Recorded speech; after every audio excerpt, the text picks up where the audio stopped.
well known and frequently cited by white and black Americans. Indeed, for many, they define black humanity.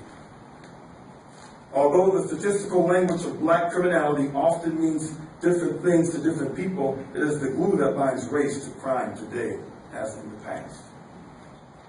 In 1884, Nathaniel Southgate Shaler, a Harvard scientist and prolific writer on late 19th century race relations, wrote his first article on what he and many others called the Negro problem.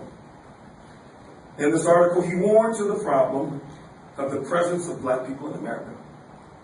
There can be no sort of doubt that, judged by the light of all experience, these people are a danger to America, greater and more insufferable than any of those that menace the other great civilized states of the world. Think about it this way: it's 1865, and in a moment equivalent to a historical blink of an eye, 4 million people were transformed from property to human beings to would-be citizens of the nation. When this people group has been defined as a problem from the onset, it's hard to reverse the narrative. Or how about being cast as beasts, primates, subhuman, inferior?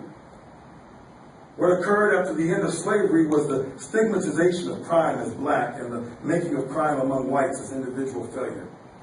The practice of linking crime to blacks as a racial group but not whites reinforced and reproduced racial inequality. There were key moments and messages that began one generation after slavery when new sources of statistical data were joined to ongoing debates about the future place of African Americans in modern urban America. With the publication of the 1890 census, prison statistics for the first time became the basis of a national discussion about blacks as a distinct and dangerous criminal population. In 1890, new statistical data and racial identities forged out of raw census data showed that African Americans, as 12% of the population, made up 30% of the nation's prison population.